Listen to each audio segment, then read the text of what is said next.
Thank you, Chicago. Here's a sentence I never thought I'd hear myself saying. I'm Pete Buttigieg, and you might recognize me from Fox News.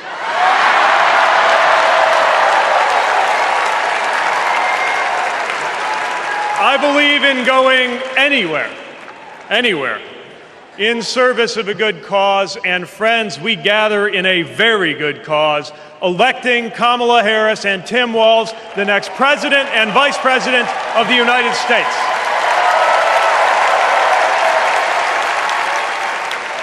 The choice could not be clearer. Donald Trump rants about law and order, as if he wasn't a convicted criminal running against a prosecutor. As if we were going to forget that crime was higher on his watch. Talks about the forgotten man, hoping we'll forget that the only economic promise that he actually kept was to cut taxes for the rich. And don't even get me started on his new running mate.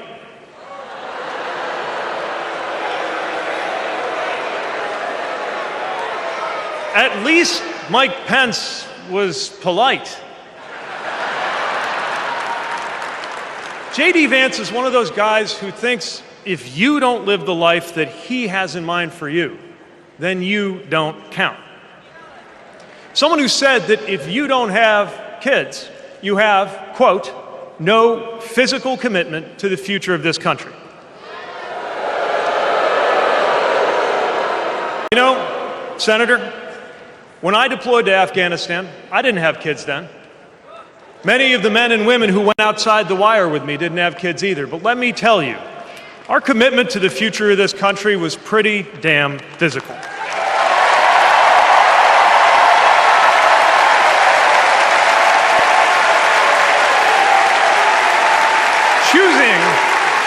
Choosing a guy like J.D. Vance to be America's next vice president sends a message.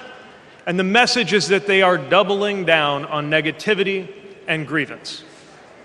Committing to a concept of campaigning best summed up in one word: darkness. Darkness is what they are selling.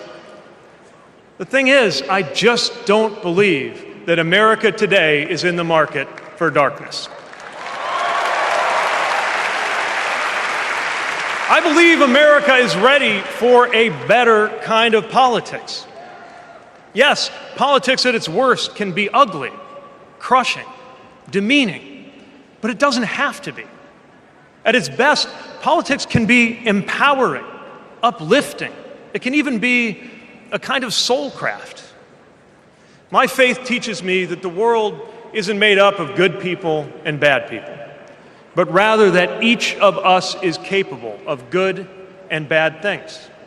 And I believe leaders matter because of what they bring out in each of us, the good or the bad.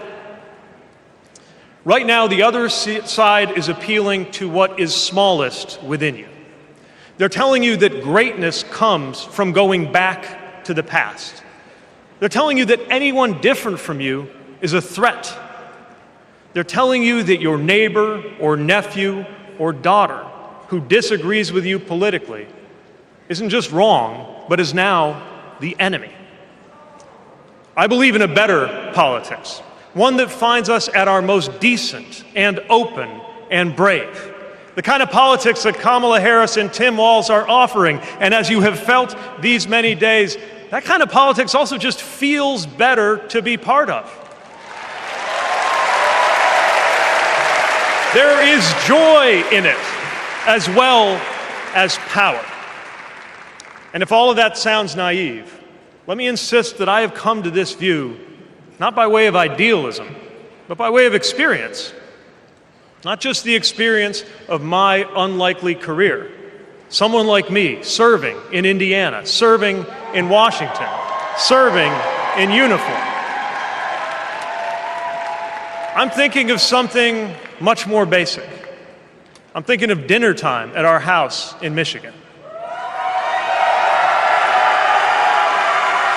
When the dog is barking and the air fryer is beeping and the mac and cheese is boiling over, And it feels like all the political negotiating experience in the world is not enough for me to get our 3-year-old son and our 3-year-old daughter to just wash their hands and sit at the table. It's the part of our day when politics seems the most distant. And yet the makeup of our kitchen table, the existence of my family, is just one example of something that was literally impossible as recently as 25 years ago, when an anxious teenager growing up in Indiana wondered if he would ever find belonging in this world.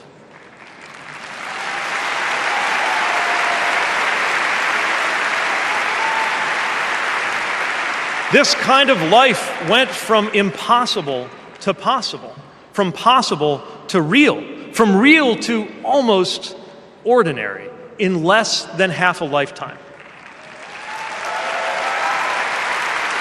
But that didn't just happen. It was brought about through idealism and courage, through organizing and persuasion and storytelling, and yes, through politics, the right kind of politics. The kind of politics that can make an impossible dream into an everyday reality.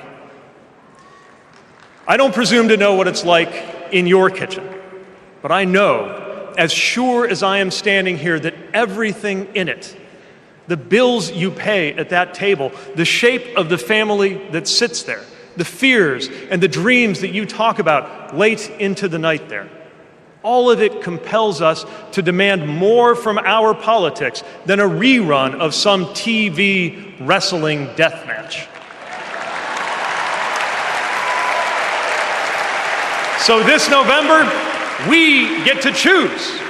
We get to choose our president. We get to choose our policies, but most of all, we will choose a better politics. A politics that calls us to our better selves and offers us a better everyday. That is what Kamala Harris and Tim Walz represents. That is what Democrats represent. That is what awaits us when America decides to end Trump's politics of darkness once and for all. That is what we choose when we embrace the leaders who are out there building bridges and reject the ones who are out there banning books. This is what we will work for every day to November and beyond. So let's go win this. Thank you, Democrats.